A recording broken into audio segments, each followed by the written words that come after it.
We're live. Eugene, Hi. nice to have you here, brother. Thank you for All right, having me. everybody. This is episode number 3. We're here with the New Level Podcast, mainly strictly with business, entrepreneurship, and people that make a difference in this world. So, Eugene, tell us a little bit about yourself and what kind of career you do. Well, from San Antonio, born and raised. Started doing plumbing at the age of 17 for a commercial company called Jack Lawrence. And just from there, just stayed with it. And now I have my own plumbing company, Phoenix USA, Excavation and Plumbing. Y'all hear that? So that's where I'm at now. Phoenix USA Excavation and Plumbing. Correct. How many years has this company been established? Little under 2 years. A little under 2 years now. Yeah. What made you get into this company type of field? It's since '99 I've been doing it and just feel like, I worked for other companies, brought them revenue, hit their quotas, and just figured, if I could do it for them, I could do it for myself. Exactly. Now, were you already working with other plumbing companies for a long time before Yes. you started doing your own? Correct. Correct. Yeah. How many years did it take you to decide, you know what, I'm going to do my own thing and be my own boss? I did that probably about 9 years ago. 9 years. About 9 years ago, started Drain Masters, bought my own hydro jet machine. Started just really doing hydro jetting on my own. For those people that don't know what hydro jetting is, why don't you tell the chat, the people out there? Basically, hydro jetting is a machine with a hose that has water pressure that goes into your sewer system, breaks up grease. I have different heads that I put on it. You can cut roots, descaling, hard water, different aspects of what could be in a pipe. I mean, I've put out Pampers, rats, stuff like that. But I mean, basically it goes in there. It's way better than a snake. It's water pressure that goes in there and it turns and clears your pipes. Sometimes makes it like brand new again. Makes it like brand Takes new. the sludge out and everything. Yeah. So for most of the people that don't know what a snake is, tell them what a snake is. A sewer machine. It's a metal rod that goes into the sewer line and it clears it. They plug it in and it just spins in there. But that's old technology. That tends to break people's pipes because they have cast iron, brittle pipes, clay pipes. What that sewer machine's gonna do is go in there and just mess Cut it up. all out. Get it cleared out, in other words. Damage the pipes. Oh, wow. Correct. Damage the pipe. So this hydrojet machine, it really just attacks the problem. Doesn't really have to go after the pipes because it's not whipping. It's just going straight in with water pressure. Nice. That's good to know. So I see that hat. That's Phoenix USA. Yes, Excavation Phoenix Club. USA, Nice. yes. Nice. So I'm gonna ask you a question here. How did you get started in the commercial plumbing, and what made you choose this career? Because residential obviously is different from commercial. I do residential as well, but I master commercial. Commercial, it's a bigger monster to fight. So you're dealing with bigger pipes, bigger issues, and I just love going after something like that. Now, do you mainly do more commercial than residential, or you tackle both of them? It's 50-50. It's 50-50? Yeah. That's good to know. It's 50-50. 50-50. Now I'm going to ask you another question from chat. We got a question from Larry. What's the biggest difference from residential plumbing and commercial plumbing? Residential and commercial, the difference is that's a good question because I build a relationship with residential customers and we kind of like become family, but you hardly see them. You see, it's like that family you don't see. I see what you mean. Often. You'll see them once Yeah. in a long Commercial, I build a relationship. one of those brothers or sisters. Correct. You know, commercial, you're constantly building a relationship because With the you're client. seeing them, you know, 2, 3, 4 times a week. Apartment complexes, buildings, restaurants, factories. So you're constantly building. You're constantly providing. You got to be on your P's and Q's. On your P's and Q's. How many employees do you have right now? 17. Wow. 17. Hey, boys. With my diggers as well, because we do tunneling and we do excavation. Oh, that's right. I forgot to mention that. Yeah. He also does tunneling and excavation with the plumbing. Nice, man. Hey, you're killing it out there, brother. I'm Damn trying. it, boy. I'm not there yet. Let me find out. I'm on the right road, but I still got a ways to go. You still got a ways to go. That's good. No, that's good to know. That's good to know. All right, let's ask you another question here. Let's see what question we have here. All right, I got a good one for you. So, what's been the most challenging commercial project you've ever worked on? Santa Rosa Hospital. Wow. Yes, to get Damn. and that was Let me find out. Santa Rosa Hospital? Santa Rosa For Hospital. those of y'all that are here from San Antonio, Santa Rosa Hospital. So what was challenging about that project? I didn't do the plumbing there, but I did the hydro jetting, and we had to hydro jet from the top floor all the way down, removing and descaling any debris, any commercial or construction debris. So getting the hoses all the way to the very top level and running them back down and having my jetter actually stationed there, it was worth the money, but it was some work. Yeah, It was some work. it was a challenge. Yes, What did and- you say? I should have charged them? It was Or about- it was well done. it was my biggest jet job I've ever done and most paid. Most paid. It's $27,000 is what I charged them, Nice. and I finished in about 3 days. 3 days. Yeah. You're killing it out there, boy. Man, I have to stop podcasting. No. All right, so let's see one more question. Let's see what we got here. All right, here we go. Can you share a story about a job that didn't go as planned, and how did you solve it? A job that didn't go As planned, and how did you solve it? In other words, one of those like, son of a bitch, why did I do this? That's a good one. Hold on, because there's some that are not too serious, and I'm trying to think of a serious one. Oh yes, so this apartment complex had a water leak, and we're digging for days and days and days, and this water's just coming up. You know, we got a bigger excavator, more guys out there working day and night.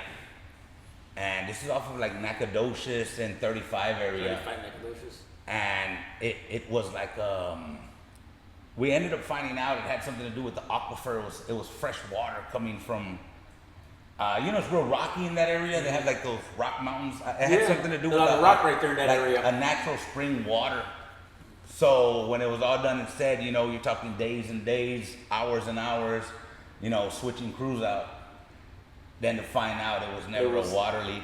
Never a water leak. And we checked the meters and everything. We tried to tell them, hey, we don't see anything spinning out of the ordinary. How long were you on that project trying to figure it out? About 6-7 days. Wow. Yeah.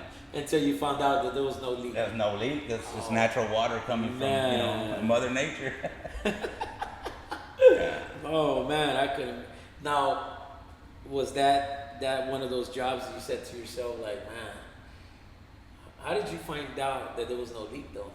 We just kept digging to the point where we're like 20-something feet down. Wow. And it just coming up, and we got the city and inspectors and Everybody involved, and just, it just came to that situation. did it get to the point where you're like, wow, $30,000 later, no leak? Well, we charged accordingly. Yeah. We didn't get the money we really wanted because we never fixed anything. Anything. But they paid Yeah, us. They paid us for our time. That's nice. Well, that's good to know. Regardless, either way, man, I couldn't imagine how that went. Oh yeah. Man, son of a. So, One question I have for you is, as a commercial plumber, you do residential as well, but more commercial. Um, if you could give some kind of advice to someone that wants to get into this field, with commercial plumbing, what advice would that you can give to someone that wants to do the same in this field? And y- qualification is something you do need. Experience is something you do need, but honesty goes a long way. So, Be honest. yeah, residential plumber, if he wants to get into the commercial, what advice can you give him? What advice? From residential to commercial, is there any different qualifications that he needs to do? Yes. Licensing. Licensing. Yes, definitely licensing. Yeah. But it's pretty much the same aspect. Okay. Bigger, residential you're dealing with 3-4 inch, commercial 6, 8, 12. 12. 2-3 inch water lines. Residential you're dealing with 3/4, tops 1 inch. So I mean it's just bigger. It's just bigger. Yeah. But so what I would have to tell someone that wants to switch from residential to commercial is just, step your game up, be ready. Be ready for the challenge. It's a harder fight. I can imagine. Yeah. Plumbing. So when I bought the property we're at now, where we do all the podcasting, there was very little plumbing here. We had a lot to dig, and I have my own machinery with skid steers. Oh man, it was. I can imagine what you go through. We were at one point we were digging from one end of the yard to the other end of the yard to try to find the sewer line. Went down to the city office. Then we went to another office out there by the zoo. I'm sure you know which one I'm talking about. The big 10-story, 20-story building where you get the printouts on the properties. Yes. You're trying to get your You get to see where the piping is at on the property. your blueprints. Yes, bro. We couldn't get it. We digged with the machine everywhere. Yeah. Everywhere, and we couldn't figure it out. At the end, I said, you know what? Let's just go ahead and we're just gonna do a new one.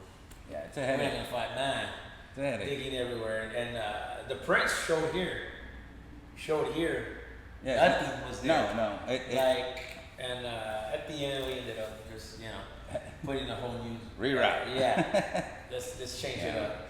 All right, good, man. It's good to know. Let's go ahead and ask you another question. Let's see what we got here. I'll ask you 2 more, maybe just 1. All right. Here you go. Where do you see the commercial plumbing industry in 5 to 10 years from now with the technology that's going on in this world? I really don't think anything will change. Yeah. On the plumbing side.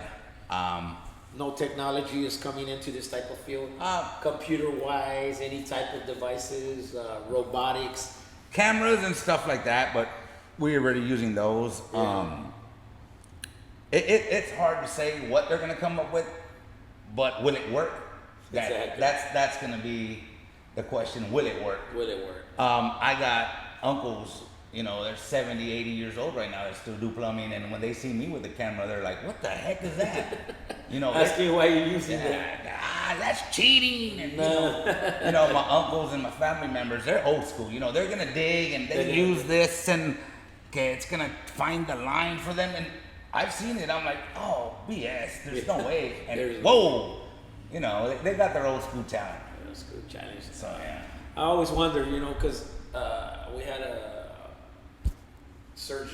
cancer surgeon the other day on the episode 2, and he said that technology in his field was changing a lot. So I thought I'd ask you the same question, like where do you see it going with the technology? Robotics. So it doesn't change much from the plumbing. Yeah, I don't see them building a robot that's gonna put plumbing in. Maybe they can prefab the plumbing, and then we'll go buy it, give them the measurements, and then we can put it in. But you're still gonna need me. We're still gonna have to call Phoenix, USA. Yeah, correct. Nice. All right. I'm gonna ask you something. Let's see what we can ask you here. What's the most expensive plumbing mistake you've seen or done? Oh, I'm sure there's one that must think you've done it. I've done it myself, and it was an apartment complex. Again, we did a 250-foot tunnel, and we started from point A to point B, and when we got to point B, you know, after tunneling, plumbing everything in, hangers, gluing everything in, doing all your branch lines, tying in all your restrooms, you know, and we get to the end to tie into the main, and we're 6 inches under the main. Oh, man. We didn't meet our fall. Man. Yeah, I won't never do that. But we ended up putting a lift station. Basically, it dumps into there and grinds everything up, and it dumps it into that other pipe that's higher. But that, I lost some money there. Hopefully we won't do that mistake again. Not again. But you learn from your mistakes. Yeah, no, you're right. Yeah. I mean, everybody, I'm the same way. I've learned from mine, so it's like, oh. No, that's good. That's a wrap. I tell you what, man. Hey, well, I appreciate you coming to the podcast, bro. Like, Thank you for having me. man, Thank you for having me. So for y'all that don't know, Eugene, tell them your phone number, the name of the company, where they can reach you at, bro. 210-995-2211. Phoenix, USA, Excavation and Plumbing. Honestly goes a long way. Give us a call. There you go, y'all. So if y'all don't know, I want to give a big thank you to Eugene for coming, bro. Appreciate it, man. Nice. Got one more thing to say. We got another podcast episode number 4 tomorrow at noon. We got a lady by the name of Donna coming in that just opened up her own clinic. Y'all keep an eye for that one. We'll see y'all till the next one.